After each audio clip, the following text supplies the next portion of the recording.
Mais on, c'est le non-étant. Donc il y aurait un moment où Maître Eckhart passe d'une ontologie de l'être à une métaphysique de l'intellect et du néant.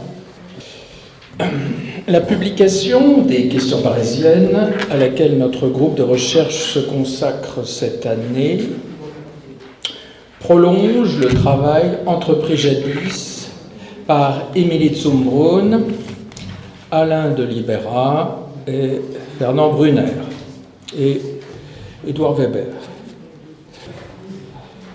La première différence consiste dans le fait que nous donnons l'ensemble des questions concernées en l'état actuel de la recherche, c'est-à-dire 10 et non pas seulement les 3 ou les 5 premières questions. La seconde différence réside sans doute dans le style du commentaire qui multiplie les renvois internes à l'œuvre de Maître Eckhart plutôt que les renvois externes à l'œuvre à l'école de Cologne, de Paris, d'Oxford, etc., au néoplatonisme et à l'aristotélisme, au platonisme latin et grec, à l'aristotélisme grec et arabe, à l'augustinisme et au plotinisme, etc. Toute la philosophie médiévale, magistralement exposée jadis par Étienne Gilson, est convoquée pour préciser les enjeux d'une pensée difficile rendue encore plus ardue par l'accumulation des références. Le lecteur qui aura vaillamment franchi les obstacles redoutables mis ainsi sur sa route, à savoir les débats sur l'être et l'intellect à Paris au XIIIe siècle, ainsi que sur la vision béatifique, n'en a pas fini avec les embûches, car voilà que se dresse devant lui le mur redoutable de l'ontothéologie. Dès le sous-titre de Maître Eckhart à Paris, il est précisé en effet qu'il est question d'une critique médiévale de l'ontothéologie. Voilà l'ouvrage qui nous précède avec ce sous-titre. L'ontothéologie. Le ton, vous le constatez, est phénoménologique de style heideggerien, du moins en première apparence. L'ambition est de montrer comment Eckhart formule, je cite, la première et la plus vigoureuse critique de l'ontothéologisme 10 siècles avant Heidegger. Le lecteur averti se méfie. Il sait en effet qu'un tournant redoutable se cache derrière, qui menace de le faire tomber, à savoir la Kehre. On entend généralement par là le tournant fondamental dans la vie de Heidegger, durant lequel celui-ci passe de l'anthropologie fondamentale, qui est celle de Sein und Zeit, à l'ontologie fondamentale, qui correspond à la deuxième partie de son œuvre. Ce qui devait être à l'origine la dernière partie d'Être et Temps, donc devient la dernière partie de l'œuvre de Heidegger. Donc le tournant, c'est ce moment où un événement autobiographique devient un événement dans l'histoire. La pensée de l'être devient un événement, et cet événement est l'être de la pensée. Pour Arendt, c'est durant le cours sur Nietzsche, au milieu des années 30, que s'effectue ce tournant. Voilà. Tous les lecteurs de Heidegger savent que quand on parle de tournant, cela renvoie à l'œuvre de Heidegger et à ce tournant. Ainsi donc, le lecteur n'est pas surpris lorsque se dresse devant lui le tournant méontologique dans la deuxième étude rédigée par Zumbrunn, intitulée « Dieu n'est pas l'être ». On y lit en effet que les questions parisiennes 1 et 2 paraissent marquer un tournant méontologique. Voilà, le tournant arrive. Un bémol vient toutefois atténuer la thèse, puisque Zumbrunn se garde bien de dire que ce tournant existe. Il ne fait que paraître, puisqu'elle dit bien, les questions parisiennes 1 et 2 paraissent marquées. La seconde occurrence qui arrive à la fin du chapitre atténue encore plus le propos. Je cite, « Il n'y a pas, à proprement parler chez Eckhart, de tournant ontologique ou méontologique. » Donc là, c'est clair.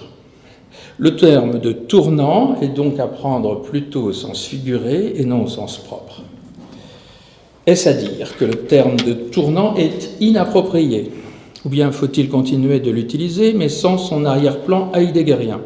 Ou bien faut-il lui conserver ses connotations existentielles, mais le déplacer dans le temps, en le plaçant plus tard ou plus tôt dans la vie des Descartes, à Strasbourg ou bien à Erfurt. Ou bien encore, serait-ce en réalité qu'il y a trop de tournants dans l'œuvre des Descartes pour qu'on puisse encore parler d'un seul tournant?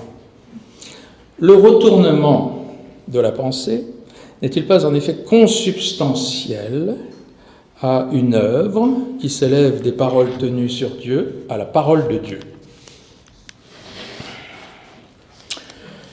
Nous ne connaissons que les grandes dates de la vie des Descartes, ce qui laisse beaucoup de liberté à l'imagination pour suppléer notre ignorance. Et de fait, les romans ne manquent pas, qui racontent sa vie et qui le font intervenir dans la vie et qui font intervenir dans la vie d'un autre personnage, comme Marguerite Porete, par exemple. Nous pouvons ici citer Jean Bédard ou Rémi Valéjou, dernièrement, qui ont écrit des vies romancées.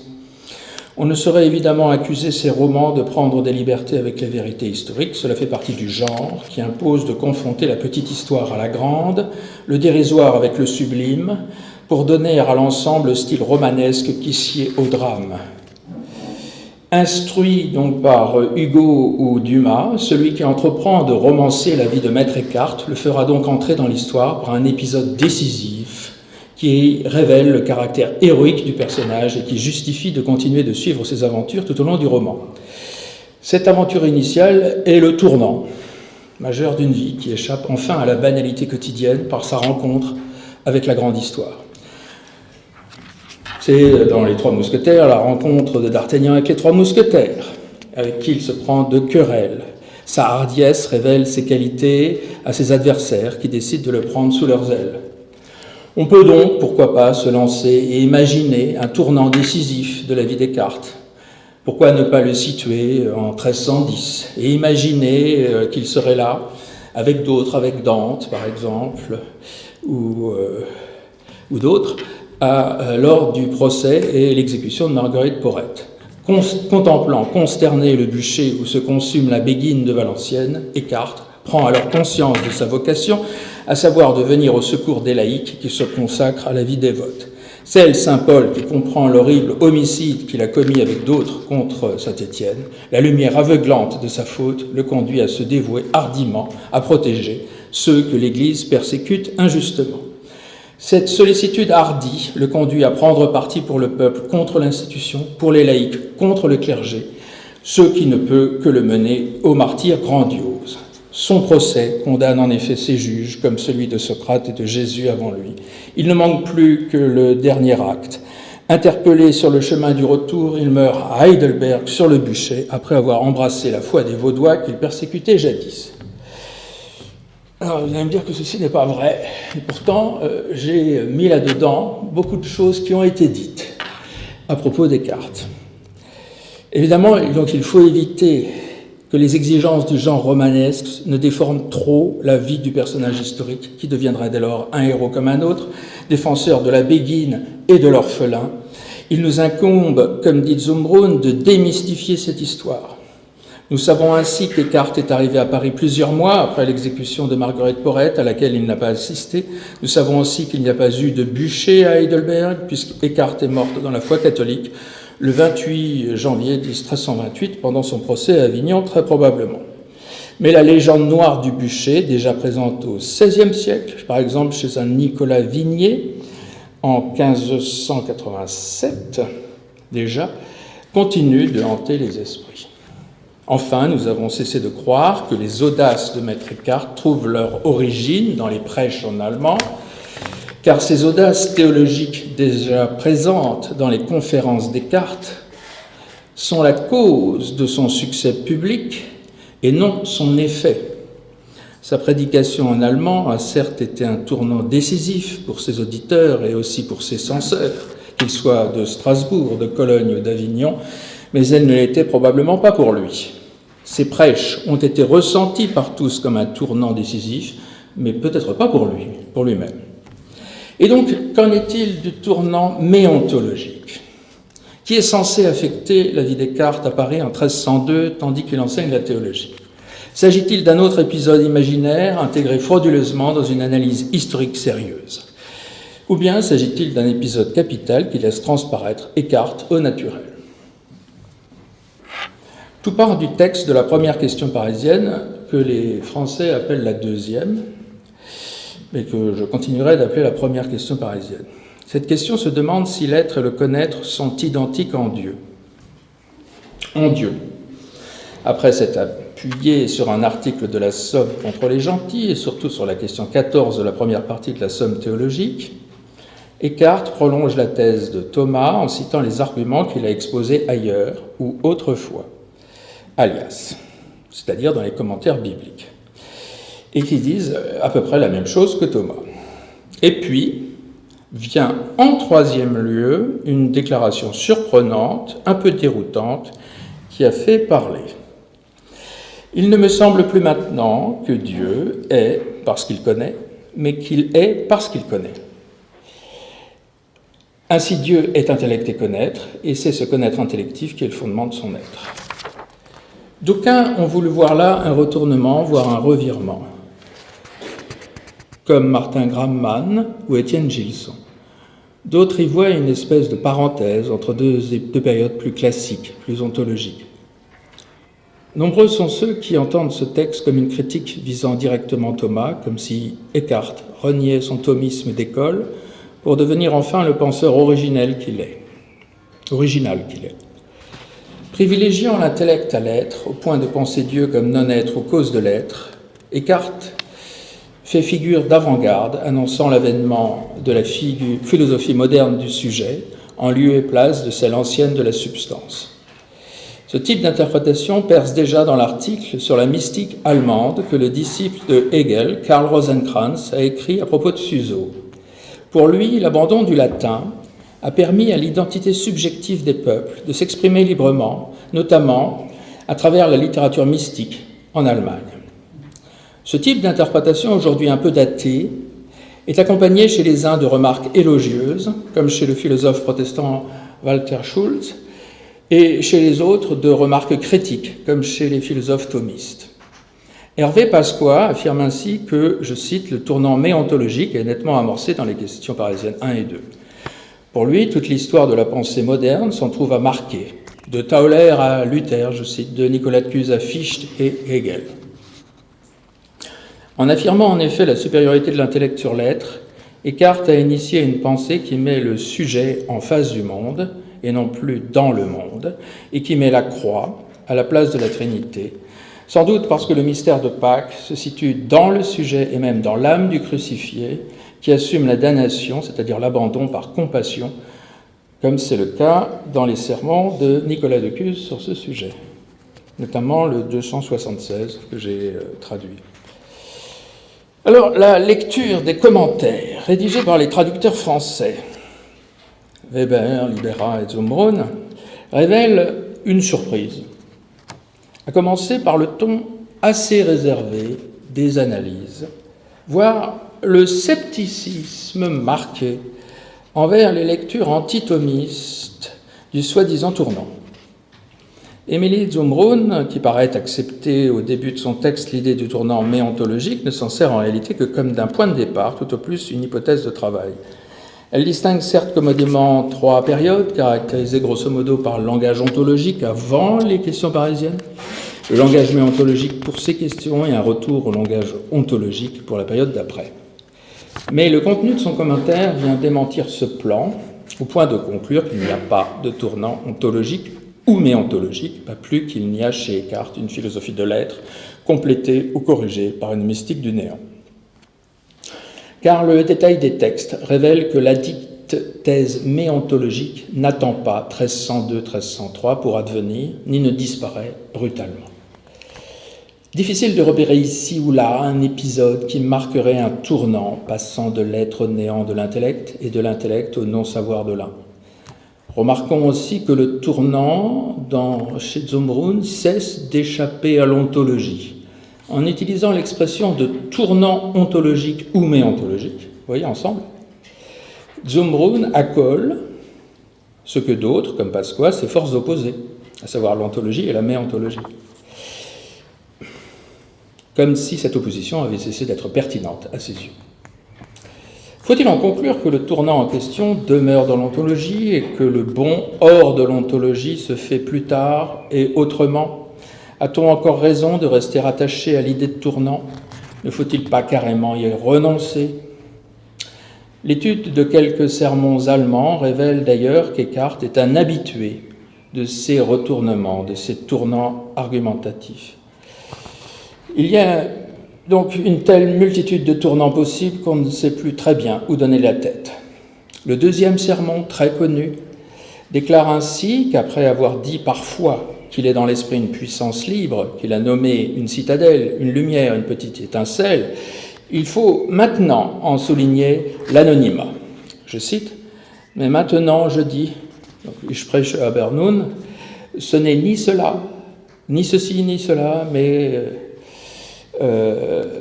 c'est plus élevé au-dessus. Mais c'est ce qui est le plus élevé au-dessus de ceci et du cela, comme le ciel l'est de la terre. » On retrouve ici le même bond en avant vers ce qu'il dit maintenant que dans la question 1. Le sermon 23 réserve le même effet de surprise. L'être est-il vérité? Si l'on interrogeait tel ou tel maître, il dirait oui. Si l'on m'avait moi-même interrogé, j'aurais répondu oui. Mais maintenant, je dis non. Car la vérité est aussi surajoutée. On pourrait encore ajouter là notre passage des sermons 39, 52 et 55. Le procédé consistant à dire maintenant, nun, nunc, en latin, vise manifestement à capter l'attention. Alors, on peut lire au sermon 2, « Bien, soyez maintenant attentifs à cette parole », lorsque Eckhart annonce passer à un autre sens, comme au sermon 41, « Maintenant, un autre sens, prêtez bien attention à cette interprétation ». Bon, vous remarquez qu'il n'y a pas beaucoup de liens logiques. C'est un sens purement chronologique, là, ce maintenant. Si on imagine qu'Eckhart a sous les yeux ses commentaires latins où s'accumulent les explications d'un même verset, on peut y voir une espèce de transition chronologique qui dramatise, à défaut de produire un enchaînement logique. Sans être forcément supérieure, la nouvelle interprétation a du moins le mérite d'être celle qu'on défend maintenant. Évidemment, cela laisse entendre qu'Eckhart a ses raisons de changer et qu'il a progressé dans sa compréhension. Mais faut-il croire, pour autant, qu'il y a forcément progrès vers le mieux? L'explication que l'on s'en tient maintenant, vient-elle après les autres parce qu'elle est meilleure, ou bien est-elle meilleure parce qu'on la soutient maintenant? Les commentaires latins ne paraissent pas classer les explications en un ordre hiérarchique ni progressif. Il semble donc difficile de le faire pour les sermons allemands ou les questions. Simplement, Eckhart paraît bondir d'une explication à une autre.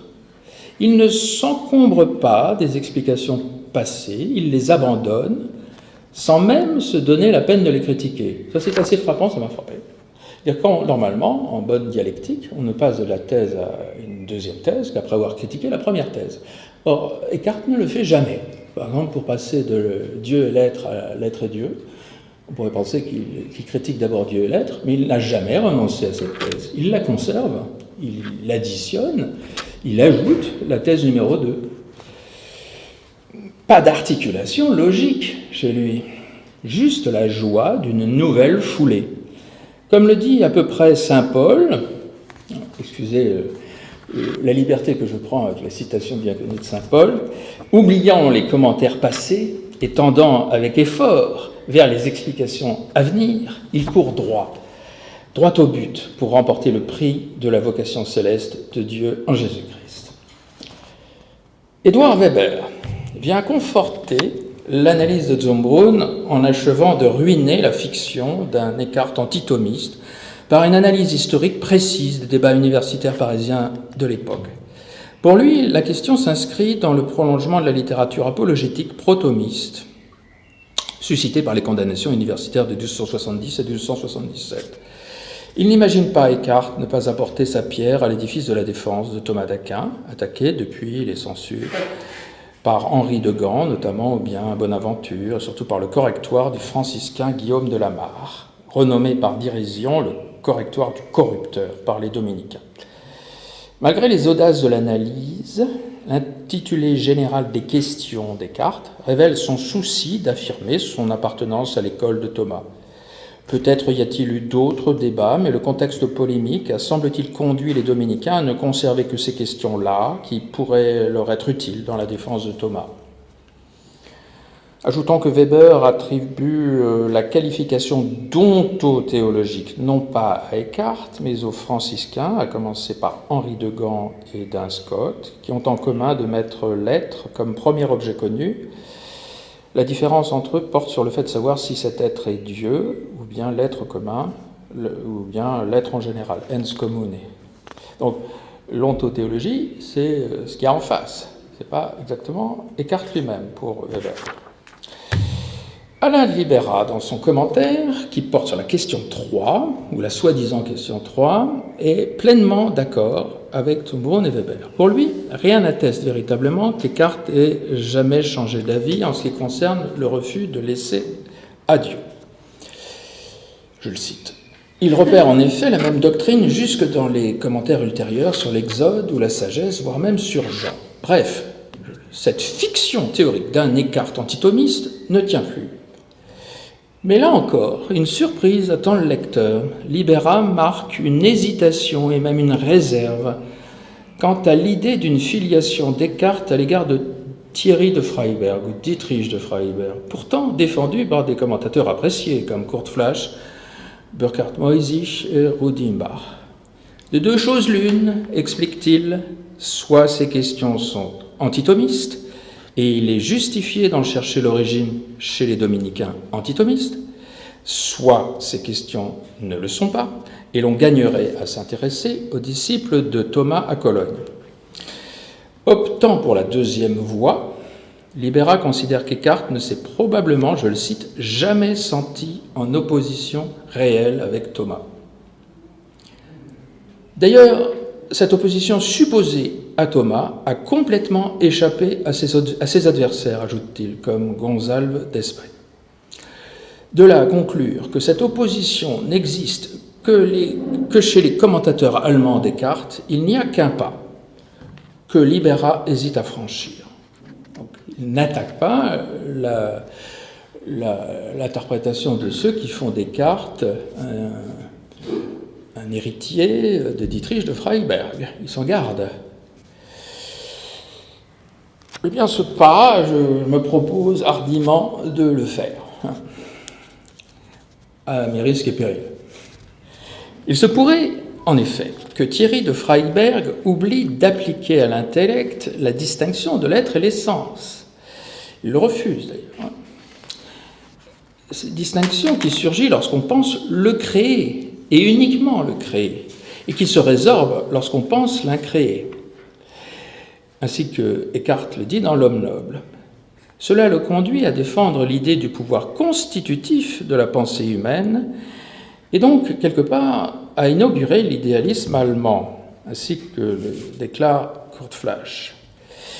Flasch allègue, pour ce faire, la suite de notre passage, le paragraphe 4, qui dit au sujet de la vérité que la relation, tout comme le nombre ou le temps, tient tout son être de l'âme, et en tant que telle, est une catégorie réelle. Kurt Flasch y voilà la preuve de l'influence de Thierry sur Eckhart. Mais est-ce si sûr? Où est la rupture avec Thomas au juste? On peut lire ce passage sans nier que, là encore, la pensée ajoute l'être à l'essence. En effet, l'essence du temps ou du nombre n'est pas la même chose que l'être du temps et du nombre. Si on part du principe que le temps est de l'ordre du créé, alors la différence de l'être et de l'essence s'applique aussi au temps. Je sais bien que Dietrich de Freiberg fait sauter cette distinction, mais elle est conservée chez Thomas et chez Eckhart pour le créé et non pour l'incréé. Ce que le temps est par essence, à savoir un instant présent qui n'est pas le passé, eh bien, ce que le temps est par essence n'est pas son être, à savoir une durée dans laquelle on vit et on a vécu sans rupture. L'instant présent est par essence coupé du passé et du futur, et donc peut faire nombre avec le passé et le futur, tandis qu'il les relie dans son être et forme une unité, l'unité du présent vivant, dirait Husserl. Avant que le temps ne soit coupé, il est besoin qu'il soit réuni dans l'être unique de l'âme. Et c'est ce qu'Eckhart déclare, c'est comme ça que je le lis, du moins dans le commentaire de la sagesse, paragraphe 297, là. Le temps et le nombre sont dans l'âme, et en elle seulement, proprement et formellement. La raison en est que le caractère propre et formel de l'âme seul est de recevoir beaucoup de choses ensemble, comme une seule chose, et d'en réunir beaucoup, comme un est dans l'un, etc. Comme on s'en rend compte en formant des énoncés affirmatifs ou relatifs. Dans son souci de présenter Thierry de Freyberg comme le maître qui a inspiré Eckhart en posant les bases et les conditions de sa pensée originale, Flasch, me semble-t-il, a confondu deux sortes de pensée ou intellection, celle humaine et celle incréée ou divine. Le connaître intellectif et l'être ne sont identiques qu'en Dieu, et pas pour le créer. Cette identité de l'être et du connaître intellectif ne vaut pas dans l'âme créée, mais seulement quand une pensée divine vient habiter l'âme anéantie pour laisser place au maître intérieur. Gardons-nous de confondre la science qui réside dans la raison humaine et la sagesse divine qui réside dans le cœur intelligent du juste. Ce cœur intelligent est habité par un esprit de sagesse et non par un savoir acquis, pas avec effort.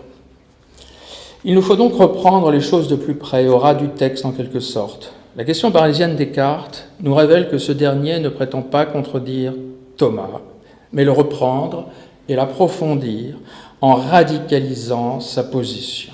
Ce n'est pas tout à fait la même chose, du moins dans l'intention.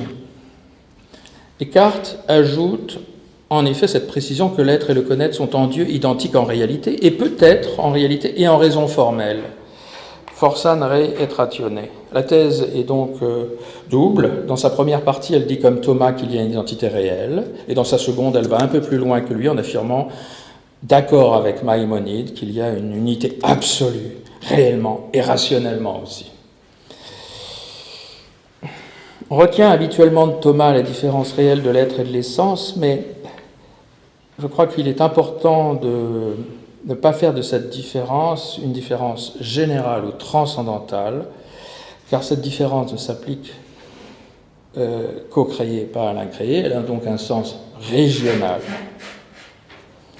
Il ne peut pas y avoir une ontologie générale, puisque cette différence ne s'applique pas partout. Si Gilson nous a habitués à ne voir que la différence réelle de l'être et de l'étant chez Thomas, Eckhart nous apprend, nous déshabitue, et nous habitue à voir autre chose, c'est-à-dire l'indistinction de l'être et l'essence en Dieu, qui est aussi affirmée par Thomas. Il n'est pas antithomiste, mais il est contre les habitudes du thomisme qui font de cette différence une différence transcendantale alors qu'elle est une différence régionale. On lit dans la Somme théologique, vous l'avez dit très bien avant moi, que Dieu est parfaitement et absolument simple, ainsi que le disait déjà Augustin dans le De Trinitate. Cela est repris par Pierre Lombard, et le 4e concile de Latran en a même fait un article foi en 1215. On retrouve cette simplicité absolue de Dieu affirmée dès le début de la carrière de Maître Eckhart. C'est carrément la leçon inaugurale sur les sentences de Pierre Lombard. C'est le paragraphe 3.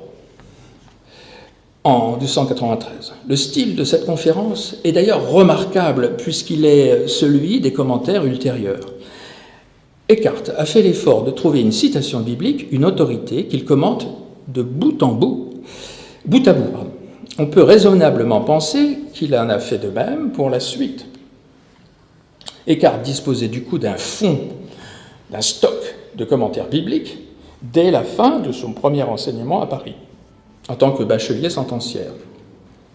Ces grands commentaires bibliques, prononcés en tant que professeur, ont probablement repris, mais rangés autrement, des autorités déjà commentées dans son cours sur les sentences. Il est vrai que la simplicité en Dieu ne veut pas forcément dire simplicité pour nous. car notre intelligence se sert de l'analyse et de la synthèse pour décomposer et recomposer l'absolu. De ce point de vue, Thomas d'Aquin dit la même chose que Bergson plus tard, à propos de l'intelligence analytique et synthétique, par opposition à l'intuition. Il est certes impossible de faire autrement, mais il est un moyen d'éviter de faire perdre à l'absolu sa plénitude et sa suffisance, qui est de renverser la proposition. Plutôt que de dire seulement que Dieu est bon ou juste, disons plutôt que la bonté ou la justice est Dieu. Cette deuxième proposition n'existe d'ailleurs que comme complément de la première, complément secondaire. L'étrangeté de la phrase révèle son côté second, puisqu'on tord un peu la syntaxe en mettant le terme abstrait en position de sujet et le concret en position de prédicat.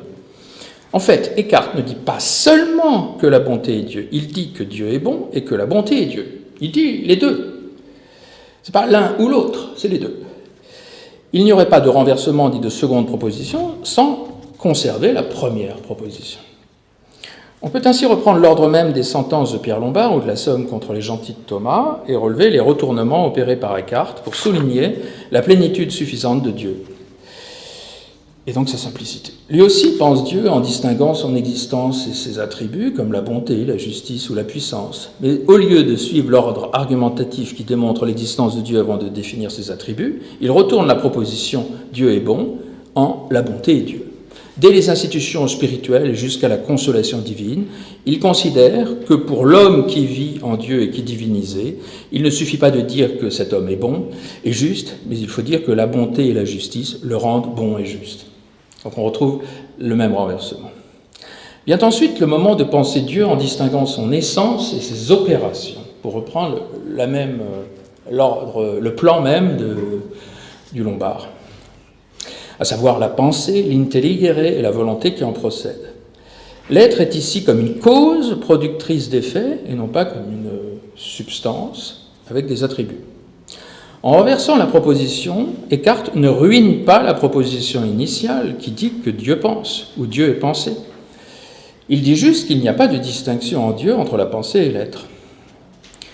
Il arrive d'ailleurs à Thomas d'Aquin de renverser lui-même quelque peu, l'ordre des termes, comme dans la Somme théologique. Je cite, « Dieu par sa pensée intellective cause toute chose, car son être, c'est son connaître, c'est son intelligere ». Thomas s'appuie ici sur Augustin qui affirmait à propos des créatures que Dieu ne les connaît pas parce qu'elles sont, mais elles sont parce qu'il les connaît. Dieu, en effet, n'a pas attendu de créer les choses pour commencer à les connaître, comme si le fait d'avoir créé les choses avait enrichi sa science. Le tournant noétique Descartes est donc tout sauf une rupture par rapport à la tradition, il fait toujours l'effort d'aller chercher dans la tradition les origines de sa pensée. Vient enfin le moment, si on continue à dérouler les sentences de Pierre Lombard, le moment où l'on essaie de ramener les événements qui surviennent en ce monde à l'unité de la providence divine. Il ne suffit pas de dire que Dieu gouverne la création avec providence, il faut dire que la providence est Dieu. Et ainsi, l'homme qui vit en Dieu n'est pas seulement provident, comme on dit en anglais, c'est-à-dire prudent au sens ordinaire du terme, c'est-à-dire de celui qui prévoit l'avenir, en s'appuyant sur sa sagacité ou sa perspicacité, car pour cet homme-là, sa prudence est divine, qui lui révèle ce qui arrive devait arriver. Point n'est besoin donc pour lui de consolation, puisqu'il a sa consolation divine. Pour Dieu, un seul jour est comme 1000 ans, et 1000 ans sont comme un seul jour. Et donc pour l'homme qui vit en Dieu, rien n'est long ni lointain, et du coup, il n'y a ni tristesse, ni souffrance, ni tribulation. Les différents tournants ne sont donc pas des événements décisifs de la vie Descartes, mais des retournements successifs de thèses et de propositions, tels qu'on les trouve dans les sentences et les sommes de Pierre Lombard et de Thomas. Ces retournements visent à exténuer la théologie rationnelle, qui est la théologie comme science, et à préparer l'esprit à la révélation de la sagesse divine. Parler de tournant n'est pas anodin, c'est affirmer qu'Eckhart a rompu avec le cours linéaire de l'histoire des idées en pensant à nouveau frais la question de l'être Il est censé avoir secoué l'inertie métaphysique de ses contemporains en prenant le contre-pied de l'ontologie. En affirmant notamment qu'en Dieu, l'être et le connaître sont identiques, Eckhart retrouverait le sens identique de la pensée qui proclame leur identité, comme déjà Parménide, qui affirmait que le pensée et l'être sont identiques. Curieusement, cette lecture heideggerienne de Maître Eckhart aboutit à héroïser le personnage, comme dans tous les romans. Continuant de penser contre les affres de l'ontologie, Eckhart continue de mourir écrasé sous le poids, cette fois-ci, de l'ontothéologie. Le détail des textes, me semble-t-il, révèle autre chose. Eckhart s'est certes dressé contre certaines doctrines, comme celle des franciscains, mais il n'a jamais eu le sentiment de se dresser contre l'ensemble de la tradition en tant que telle. Dominicain, il se faisait un scrupule de respecter le consensus des pères et des docteurs, suivant la règle de foi de Vincent de Lérins. Philosophe, il s'appuie sans cesse sur Aristote et ses commentateurs. Il annonce certes avec fierté dans le prologue général de l'œuvre tripartite sa volonté d'innover, sans cesse, en donnant des solutions et des explications nouvelles et rares. Mais les solutions évoquées portent sur les questions qui sont exposées selon l'ordre que l'on trouve dans la somme théologique de Thomas d'Aquin. Il le dit, ce qui révèle qu'il assume cette filiation. Et les explications portent exclusivement sur les autorités, sur des autorités tirées de la Bible. Il s'agit certes de sortir la pensée de sa léthargie, mais aucunement de ruiner ses assises traditionnelles.